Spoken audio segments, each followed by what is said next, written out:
Yes, mjambo wa ndugu wapendwa, habari yenu, habari ya asubuhi. Mimi ni wenu Kolomboka ambaye nimekuwa hapa mbele yenu kwa muda huu nikiwaletea habari kemkem, habari ya siku ya leo, nikiwaambia ya kwamba tumeleta habari ambayo ni kiwapatia moja kwa moja kinachokuwa ndani yangu na kile nilichokiona. Kwa muda huu tutaongelea mambo makubwa ambayo inasema kuhusu kupenda nchi yetu. Yaani nikwambie tu kwamba nimejisikia kukuambia ya kwamba inabidi kwa hizi wakati yote tuanze kuwafundisha, tuanze kupatia watu neno mbalimbali, lakini ya zaidi sana ni kukupatia kupenda nchi, kukupendesha nchi kwanza. Yaani nchi inabidi unajua nchi ni nini, nchi ni ya wapi, ni kitu gani unaweza penda, kwa sababu wengi wanajidai kuwa wapenda nchi, wengi wanasema ni wazalendo, lakini wao wanaonekana ndani kuwa wasaliti. Wengine wanakuwa wa government, lakini ni wasaliti. Hii yote inatokana na nini? Kwa nini watu wanaona ya kwamba ni lazima waseme tunapenda nchi, lakini ndani ya usaliti? Yaani inabidi kwanza kuonesha watu ukweli wa mambo. Ukweli wa mambo ni nini? Ni kukupendesha kwanza nchi. Haiko kukufundisha Kifaransa sana, haiko kukufundisha kukupatia maveste sana, sio kuvaa sana ama kukupatia gari, hapana. Kupenda nchi ni kitu ambacho kinazaliwa kumtu wa kweli, na kinazaliwa kwa mtoto wa mwenyeji nchi fulani ambaye anakuwa ndani. Yaani kupenda nchi ni silaha moja kubwa ambao mtu anakuwa nayo duniani. Labda ningejitambulisha kwanza. Mimi ni ule Kolomboka, mwenyekiti mwenyewe. Labda utaniuliza kwa nini hautuambia habari za vita. Sababu kukuambia habari za vita ni vizuri, lakini nikupatie kwanza upendo wa nchi. Nikupatie upendo ya mahali unapokuwa. Sababu ndiyo tutawaambia na pale ambapo bimefika, lakini kwanza ujue, uwe na upendo wa nchi yako. Upende nchi yako, upende mahali ambapo ulipotoka, na upende mahali ambapo unapokuwa. Yaani unapopenda nchi yako, utapenda ukoo wako. Unaona kuna watu wengine hawapendi kusikia ya kwamba wanaitwa watu fulani. Hawapendi kusikia kwamba wanaitwa Wamushi, hawapendi kusikia kwamba wanaitwa Wandande, hawapendi kusikia ile makabila fulani. Hii ni ujinga mojawapo ya ingine ujinga ambayo inakuwa ndani ya maisha. Huwezi kamwe ukatala ukoo wako jinsi ulivyoitwa. Na hakuna mtu yeyote aliyeleta ukoo ama aliyeleta kabila, hapana ukabila, kabila ndani ya nchi fulani. Hakuna. Hii nitawaambia ni kweli. Hakuna mtu aliyeleta kabila ndani ya nchi fulani. Kabila ililetwa na Mungu peke yake. Mungu ni yeye aliyeleta kabila. Maana katika neno la Mungu, Biblia inatuonesha kwamba, tukifanya reference biblike, inatuonesha kwamba Mungu alichagua taifa yake Israeli, na ndani ya Israeli akachagua kabila 12. Unasikia? Kabila 12. Labda siku moja tutaongea kwa ajili ya zile kabila 12. Na akasema hizi kabila ndio kabila zangu teule ambazo nimezichagua katika ulimwengu huu.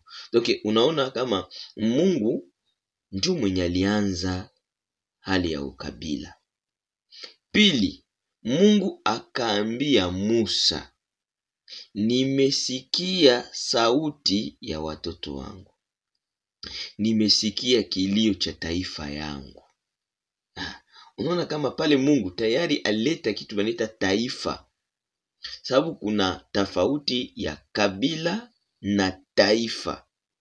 Taifa ni ensemble ya watu ambao wanakuwa ndani ya vile ama ya mji fulani ama ya nchi fulani, ile wanaita ni taifa ya Kikongomani. Yaani sote ni Wakongomani kwa sababu tuko ndani ya taifa ya Kikongomani.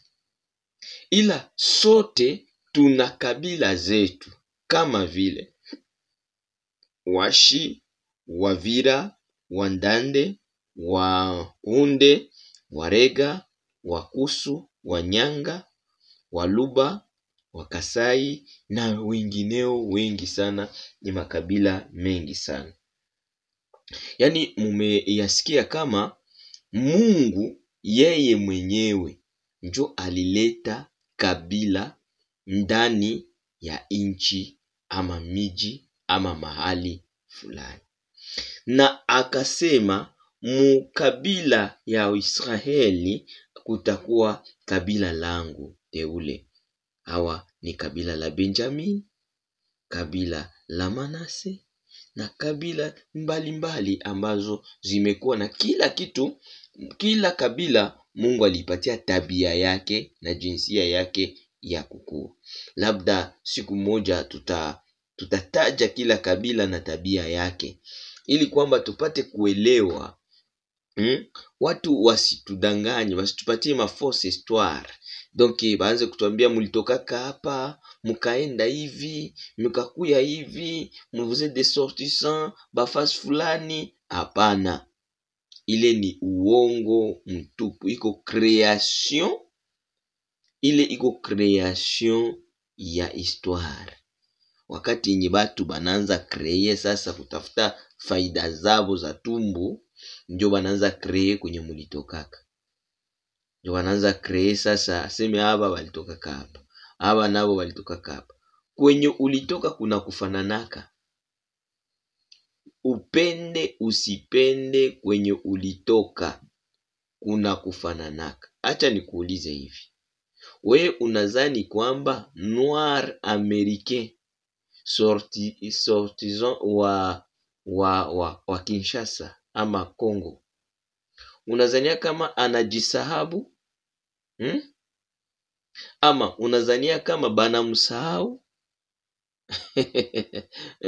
Hata umukwe 10, umwe anatoka Nigeria, mwingine anatoka Afrique du Sud, mwingine anatoka Namibia, mwingine anatoka wapi, munaikala na ule mkongomani niko pale, watajua tu wanasema huyu ni mkongomani, huyu Nigeria, huyu ni hivi, huyu ni hivi.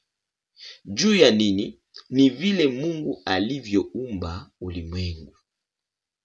Gisi alipatia kila kitu na mpaka yake, ni na vile alivyopatia kila mtu na jinsia yake ya kukua. Donc ni kusema udongo wetu ni inafanana na wewe uliyezaliwa katika udongo ule. Na mtu anayekuwa mwenyeji wa fasi apigani yake nafasi? Hapana. Mtu mwenye anakuwa mwenyeji wa fasi fulani, hakuna jinsi anaweza pigania ile fasi, lakini anambelire, anatengeneza ile fasi. Anatengeneza ile fasi sababu anasema hapa ndio mahali pangu pa kukaa, hapa ndio mahali pangu pa kuishi, hapa ndio mahali petu pa kukua. Basi tulime hapa, tupatengeneze, kukue nyumba ya mzuri, kukue balabala ya mzuri, kukue vitu ya mzuri. Hapa kabisa unakuwa mwenyeji wa nafasi ile. Sasa tunakuwa na watu wengine sasa, au wakishashiba banasahabu waka kwenye balitoka. Banasahabu vrai kabisa, na banaza sema atuko bakule. Usishangale unamuona babako mloko anakukatala Amerika. Muna kutana na Amerika, unamwambia bonjour papa mloko, akwambia je ne suis pas ton papa mloko. Unasikia juu ya nini? Apendi kule kwenye alitoka. Anaanza na sababu kuniko yalitoka nifasi ya badelenka, nifasi yenye watu ya habana akili, nifasi donc unakuta anakuwa dégoûté mukupenda nchi yake, mais anaanza penda nchi ya watu. Tu vois? Donc hii inakuwa sawa vile ni ugonjwa fulani inamuingia ndani ya kupenda nyumba ya watu, ya kupenda kwa watu kuliko kupenda kwao. Na leo mina jisikia kukuambia ya kwamba ni sherti, ni vizuri upende nchi yako na upende mahali ulipotoka. Hakuna fasi ingine kwenye utakuwa na uhuru saa vile kwenu. Yani kila mtu anapopenda kwabo atakuwa na heri. Sijui kama unanisikia. Donc kila mtu anapopenda kwabo atakuwa na heri. Na heri ni nini? Heri ni baraka ambayo mtu anapewa na Mungu. Basi bambia seme mzungu alikuyaka akagabula mpaka akatia hivi akatia. Hapana, ile ni bongo mtupu, ile ni uongo. Sababu ule mzungu si mtu. Haiko ni mzungu, haiko ndio mwenye nchi, haiko ndio mwenye budongo, haiko ndio mwenye dunia. Hapana.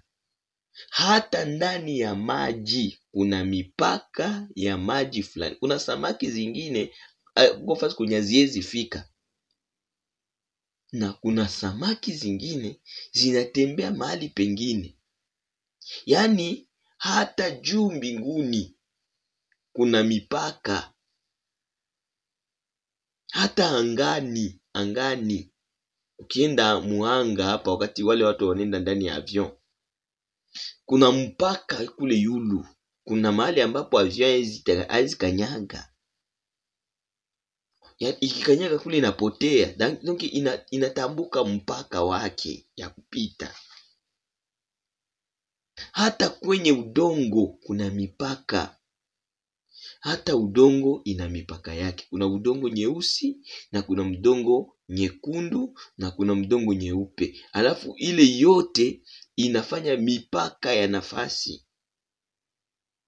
Sijui kama unanisikia kwa hii kitu ndugu yangu. Alafu tungelipenda wakongomani tuwe watu wa kupenda nchi yetu kwa unasa. Donc ndani ya roho. Yani ujisikie kwanza kama nchi yako ndio kitu ya lazima kushinda kila kitu kyote kenye unaweza fanya kudunia.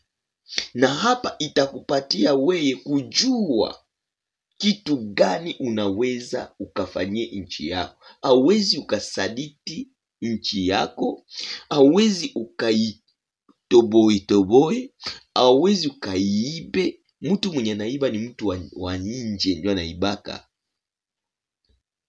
Donc na ule mtu mwanaua ndugu yake ni mtu wa nje. Mtu wa nje kwake na huruma. Kama vile mko mnaona watu wanakufa, ukiangalia mwenye anamuua hana huruma na yetu, akuzaliwa naye pamoja. Wakati ambapo umekomala na mtu, umesoma na mtu, umeshinda na mtu, unamjua alizaliwa pale, umuue kwa nguvu kwako. Sababu unasema mtu fulani tunamjua.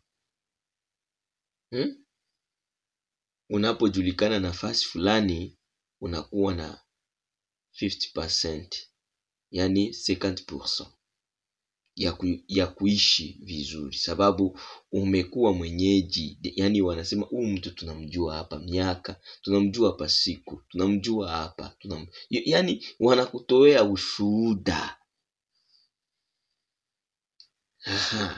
Yani kupenda nchi yetu. Labda nyinyi hamjajua Kongo vizuri. Kongo ni nchi butamu sana duniani. Kongo ni mahali ambapo panakuwa kila kitu Mungu alikipatia Kongo. Alors kwa nini sisi tuogope ama tuanze kupana nchi yetu? Hatuna droit, hatuna hata droit ya kukataa nchi yetu ama kusaliti nchi yetu. Ndio kwa maana unaona wazalendo wanaendelea kujitoa mungambo yote wanatoa mwili, damu na nyama ili kwamba wapate kutetea udongo wao, wapate kutetea. Labda watu wengine wanasikia tu wazalendo, wanazani kama ni wale wale ambao walikuwa ndani ya udongo ya nani ya pori. Hapana. Na wewe mali ulipo, Ulaya, Ufaransa, kule huko mzalendo wa Kongo, yani mali pote unapokuwa, jua kama unapopenda nchi yako, ni ile ambao nimesikia wa diaspora wanapenda kusema Pan-African. Yani unapasha kupenda Afrika yako. Yani na hawezi kuanza kupenda Afrika na we mwenyewe hujapenda kwenye huko. Haujapenda kwenu. Haujapenda kwenu, unafanya nini? Unapenda Afrika? Hapana, anza kwanza kwako. Anza kwako, upende kwanza kwako, upende mwako mnyumba, upende watoto wako, upende nyumba yako, pale kwenye unalipaka, penda pale. Sababu njo kwenye uko, mvula ikinyesha, njo kwenye utakimbilia. Krizi njo kwenye utakimbilia. Baki kufukuza kule kwenye uko, utakimbilia kwenu. Sini vile? Baki kufukuza kule kwenye uko, kule kwenye Ulaya kwenye uko, baki kufukuza kule Amerika kwenye uko, baki kufukuza kule France kwenye uko, utasema nini? Mimi ni origine ya Kongo. Alors, bana kurudisha kwenu Kongo. Kama watakutupa Kinshasa, kama watakutupa wapi, kule kwa watakutupa kule njo kwako. Ni kusema wanahakikisha kama kwa mwenyeji wa pale. Sasa kwa nini wengine wanakuja kutudanganya aseme unaona weye au kwake nini? Ile banaita ubaguzi na ile banaita ukabila. Sasa ukabila njo mbaya sana na ubaguzi ni mbaya sana.